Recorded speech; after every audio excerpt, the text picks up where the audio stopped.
America और Iran के बीच में सीधी बातचीत हुई और बातचीत के बाद अमेरिका के उपराष्ट्रपति जेडी वैंस ने कहा है कि कोई समझौता नहीं हुआ।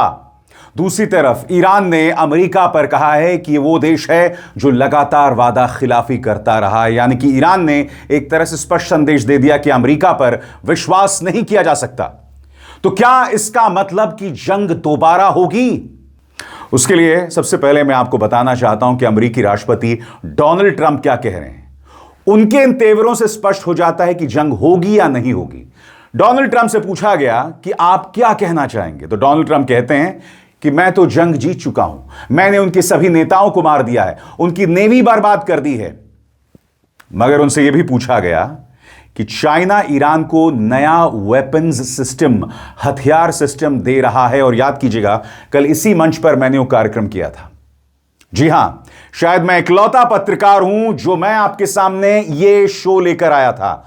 और ट्रंप से इस मुद्दे पर भी सवाल पूछा गया। ट्रंप ने कहा यह चाइना के लिए अच्छा नहीं होगा, यानी कि ट्रंप ने चीन को चेतावनी दे दी। ईरान के विदेश मंत्रालय ने बाकायदा यह लंबा चौड़ा बयान जारी किया है सोशल मीडिया हैंडल एक्स पर। यह बयान क्या है, अब मैं इसका हिंदी में अनुवाद आपको बता रहा हूं, गौर फरमाएं। ईरानी विदेश मंत्रालय के प्रवक्ता इस्माइल बागाई ने कहा कि हम अमेरिका की वादा खिलाफी और गलत कामों के अनुभवों को न भूले हैं न भूलेंगे।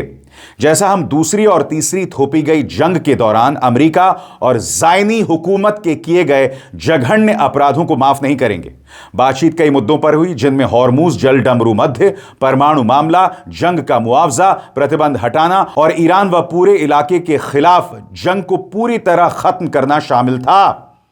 इस्माइल बागाई ने जोर देकर कहा कि ईरान के बातचीत करने वाले लोग देश के हक और हितों की रक्षा के लिए अपनी पूरी ताकत, अनुभव और समझ का इस्तेमाल कर रहे हैं। इस्माइल बागाई ने आगे कहा कि इस कूटनीतिक प्रक्रिया की सफलता इस बात पर निर्भर करती है कि दूसरी तरफ कितनी गंभीरता और अच्छे इरादे दिखाए जाते हैं और गैर जरूरी व गैर कानूनी मांगों से परहेज किया जाता है।